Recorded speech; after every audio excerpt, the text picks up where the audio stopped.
किसी ने कहा हिंदू मर गए, किसी ने कहा मुसलमान मर गए, लेकिन हम कहते हैं कि वो हमारे भाई इंसान मर गए।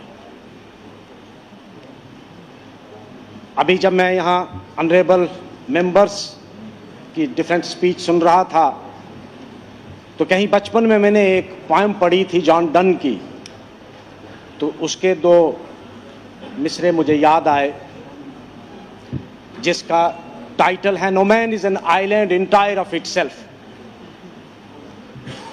लेकिन उसका जो कंक्लूडिंग, उस पोएम का जो कंक्लूडिंग पैरा है वो बहुत ही खूबसूरत एक यूनिवर्सल ह्यूमन ब्रदरहुड को बयान करता है।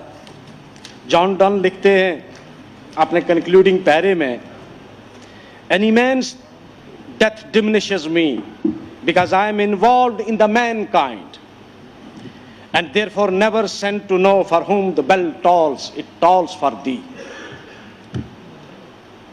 मुझे दुख इसलिए हुआ कि क्योंकि मैं खुद भी एक इंसान हूं और मैं इंसानी नस्ल के साथ जुड़ा हुआ हूं।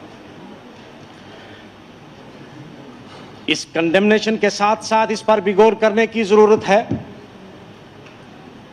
कि सिक्योरिटी लैप्स कहां हुआ और उसकी रिस्पांसिबिलिटी फिक्स करने की भी जरूरत है। बदकिस्मती यह है कि हमारे इस हाउस में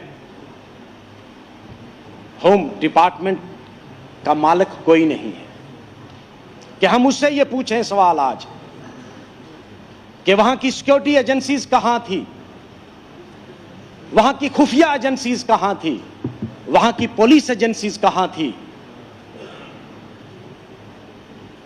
क्या उनको खबर नहीं थी कि ये लोग जो हथियार लेके घूम रहे हैं, खुफिया एजेंसीज का क्या काम था?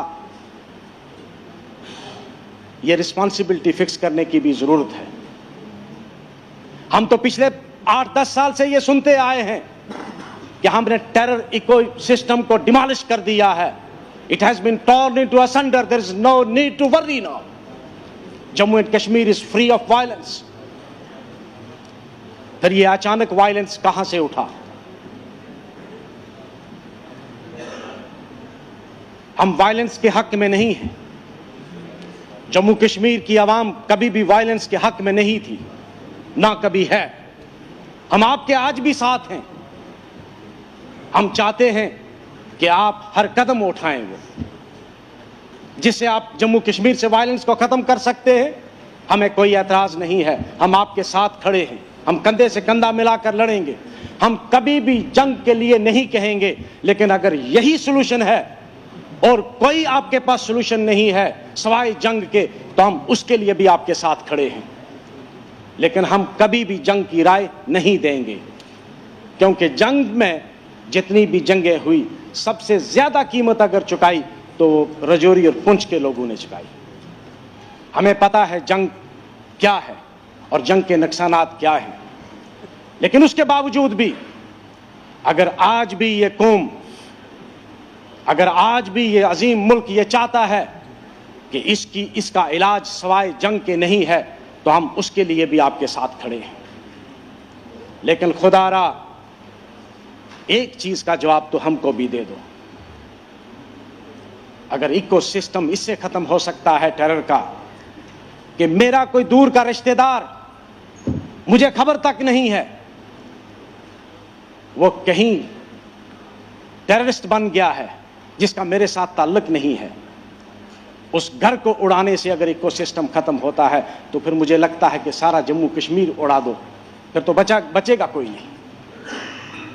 उसको सजा दो जिसने ये जुर्म किया, जिसने ये घिनौनी हरकत की।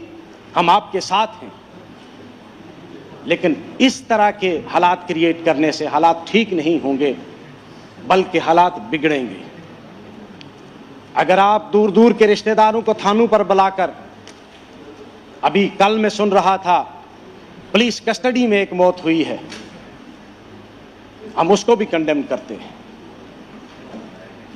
और इसका सलूशन यह भी नहीं है कि जो हो रहा है इसका सलूशन सिर्फ ये होगा कि आप, जो लोग हमारे यहां कुछ लेडीज ने शादी की है, पिछले 60-70 सालों से यहां हैं, बूढ़े हैं, उनको नोटिस भेज दे रहे हैं कि आप ये मुल्क छोड़ दो। वो इलीगल इमिग्रेंट नहीं है, ना ही वो इस इकोसिस्टम का हिस्सा हैं। उन्होंने शहरियत के लिए अंडर सिटीजनशिप एक्ट अप्लाई किया था, आपने उस पर कोई फैसला नहीं लिया। आज अचानक जब उनके बच्चे बूढ़े हैं, आप उनको कहते हो कि ये जम्मू कश्मीर छोड़ दो, ये मुल्क छोड़ दो। इससे टेरर इको सिस्टम जो है, मुझे नहीं लगता है कि वो खत्म हो जाएगा। हम इसकी कड़े अल्फाज में मजम्मत करते हैं। हम तशद्दुद के हर उस एक्ट की मजम्मत करते हैं जिसमें इंसानी जानें ज़ाया होती हैं, लेकिन खुदारा हमको ये भी तो बता दो कि इसमें जम्मू कश्मीर की आवाम का क्या कसूर है। और जब आप उसको तकसीम करके बताते हैं, उनको मजहब के साथ अटैच करके बताते हैं, तो आप किसके काज को सर्व कर रहे हैं? क्या हम अनजाने में उनके काज को नहीं सर्व कर रहे जो लोग ये चाहते हैं कि इस मुल्क में बदअमनी फैल जाए? क्या हम उनके काज को सर्व नहीं कर रहे हैं जो लोग यहाँ तशद्दुद इसलिए कर रहे हैं? अगर किसी ने नाम पूछा है, अगर किसी ने मजहब पूछा है, तो इसलिए पूछा है, उसके पीछे भी एक साजिश है। वो इसलिए पूछा है कि इस मुल्क में बदअमनी फैले, इस मुल्क में तकसीम हो हिंदू और मुसलमान की। और जब हम उसी के काज को अगर प्लीड करते हैं, अनजाने में ही करते हैं, तो मुझे बताओ हम किसकी काज को सर्व करते हैं?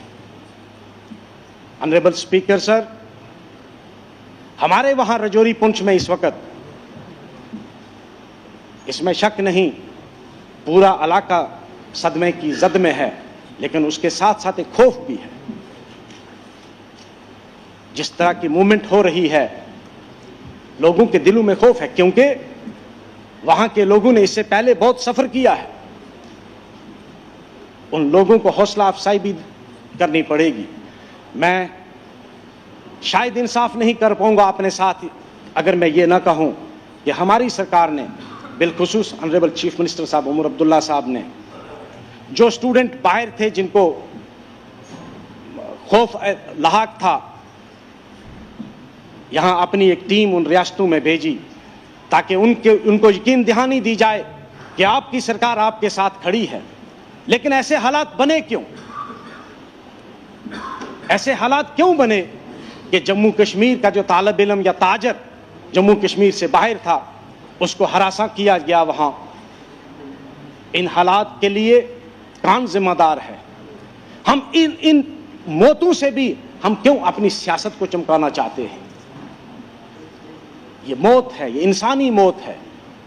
और हमें दुख इस बात का है कि ये मौत हमारे जम्मू कश्मीर में हुई। ये जितनी अमवात हुई हैं हमारे इलाके में हुई हैं, हमें इसका सख्त सदमा है। लेकिन उन मौतों को इस्तेमाल करके आप अपना अगर सियासी एजेंडा चलाना चाहेंगे तो उससे मुल्क को नुकसान होगा, मुल्क की सालमियत को नुकसान होगा। मेरी दुआ है कि हमारा मुल्क एक अजीम मुल्क है, इसमें भाईचारा कायम रहे, अमन कायम रहे। और मेरी दुआ है, मैं ख्वाहिश करता हूँ आज कि वो दिन आए कि ये जम्मू कश्मीर से तशद्दुद ख़त्म हो और यहाँ की ये जो भाईचारा कायम रहे।